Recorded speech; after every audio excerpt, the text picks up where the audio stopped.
أعوذ بالله من الشيطان الرجيم. بسم الله الرحمن الرحيم. السلام علیکم ورحمۃ اللہ وبرکاتہ۔ اعوذ باللہ من الشیطان الرجیم، بسم اللہ الرحمن الرحیم۔ سورہ بقرہ کی دوسری آیت ہے ذالک الکتاب لا ریب فیہ ھدی للمتقین۔ ترجمہ یہ ہے کہ اس کتاب میں کوئی شک و شبہ نہیں ہے، یہ اللہ کا ڈر رکھنے والوں کے لیے رہنما ہے۔ مراد یہ ہے کہ اس قرآن مجید کے اندر جتنے بھی اللہ کی جانب سے نازل شدہ آیتیں ہیں اور جو کچھ بھی اس دنیا کے اندر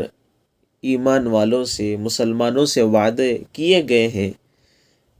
توحید، رسالت، آخرت کے متعلق جو کچھ بھی قرآن مجید میں تفصیلات آئی ہوئی ہیں، یہ ہر اعتبار سے یقینی باتیں ہیں، ان میں کسی بھی طرح کا شک و شبہ نہیں ہے۔ اور یہی وہ کتاب ہے جو متقیوں کے لیے، اللہ سے ڈرنے والوں کے لیے، پرہیزگاری کا راستہ اختیار کرنے والوں کے لیے ہدایت کا سبب اور اس کا ذریعہ ہے۔ اور ذالک الکتاب لا ریب فیہ میں اس آیت کے اندر اللہ نے لفظ ذالکہ کا استعمال کیا، حالانکہ یہ ذالکہ کسی دور کی چیز کی طرف اشارے کے لیے آتا ہے، اور کتاب سے مراد یہاں پر قرآن کریم ہے، اور ریب کے معنی شک و شبہ کے ہیں۔ تو اس کے پورے معنی یہ ہوئے کہ یہ ایک ایسی کتاب ہے جس میں کوئی بھی شک و شبہ نہیں ہے۔ تو میں یہ عرض کر رہا تھا کہ ذالکہ دور کی چیز کی طرف اشارے کے لیے آتا ہے، اور یہ موقع بظاہر دور کے اشارے کا نہیں تھا، کیونکہ اشارہ اسی قرآن کریم کی طرف تھا۔ جو آگے آیتیں آ رہی ہیں، آگے قرآن شروع ہو رہا ہے، اسی کی طرف اشارہ تھا، مگر اشارہ بعیدہ کو لا کر اللہ تعالی ہمیں یہ بات سمجھانا چاہتے ہیں کہ سورہ فاتحہ میں جس صراط مستقیم کی درخواست کی گئی تھی، یہ سارا قرآن اس درخواست کا جواب بصورت قبولیت اللہ رب العزت تمہیں عطا کر رہے ہیں۔ تو واقعتاً یہ ہمارے لیے بہت ہی بڑی خوش نصیبی کی بات ہے کہ اللہ رب العزت نے ہمیں یہ بھی حکم دیا کہ تم اللہ سے صراط مستقیم کی دعا مانگو، اور خود اللہ رب العزت نے ہمارے سامنے واضح کر دیا کہ صراط مستقیم وہ کون سا راستہ ہے۔ تو میں آگے عرض کرتا چلوں کہ قرآن کو اللہ نے یہاں پر کتاب کہا ہے، ذالک الکتاب، یعنی یہ کتاب، اس سے مراد یہ قرآن کریم ہے۔ اور نبی اکرم صلی اللہ علیہ وسلم ہی کی زندگی میں یہ سب آیتیں ایک مصحف کی شکل اختیار کر چکی تھی، اور الحمدللہ آج تک بھی اس قرآن کریم کا ہر حرف محفوظ ہے۔ اور یہ کوئی بھی متفرق یادداشتیں ہوں کہ جنہیں لکھ لیا گیا ہو، جمع کر لیا گیا ہو، یہ کوئی یادداشتوں کا مجموعہ نہیں ہے، بلکہ مختلف صحابہ نے پیغمبر صلی اللہ علیہ وسلم سے موقع بہ موقع اس کو سنا ہے،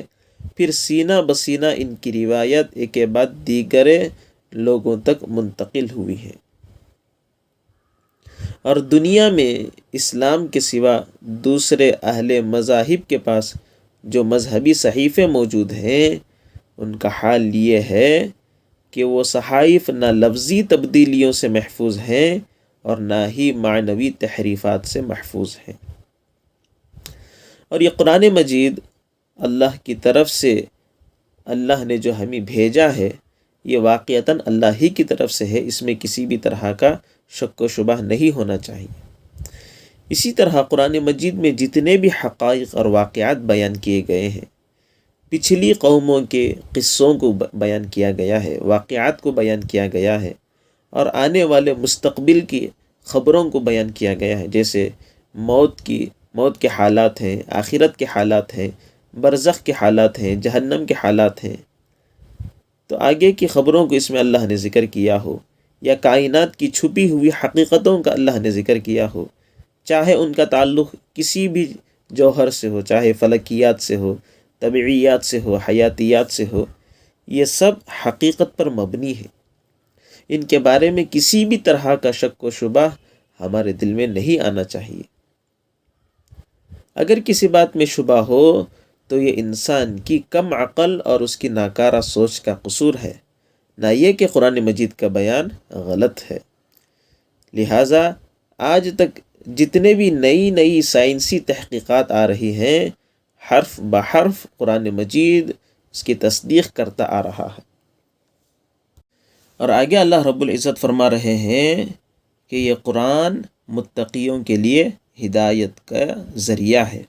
یعنی اللہ کا ڈر رکھنے والوں کے لیے رہنما ہے۔ اس کی مثال میں آپ کو اس طرح سمجھانا چاہتا ہوں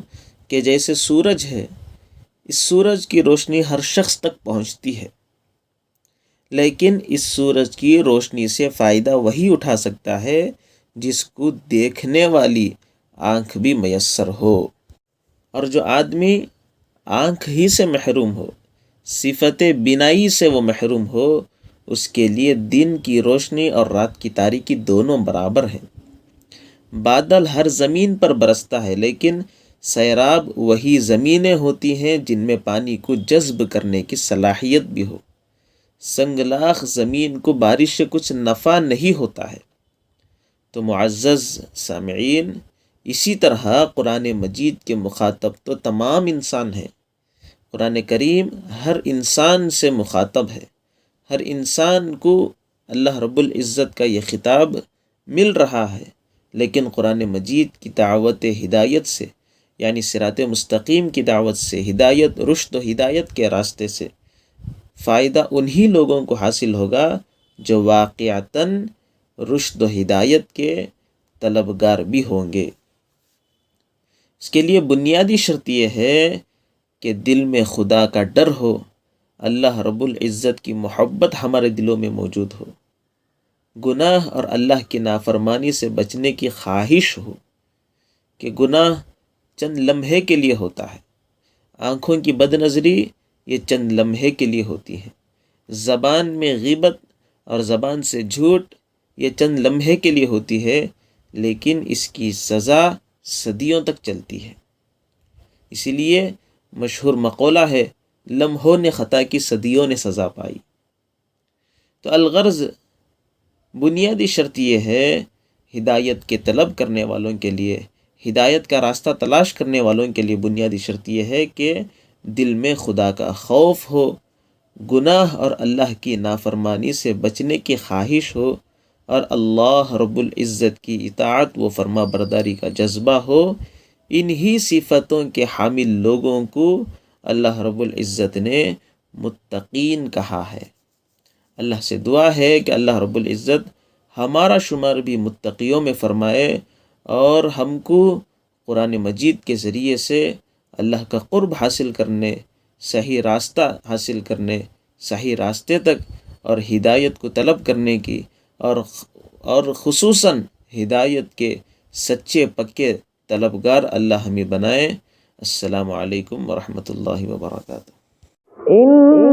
هذا القرآن يهدي للتي هي أقوم ويبشر المؤمنين الذين يعملون الصالحات أن لهم أجرا كبيرا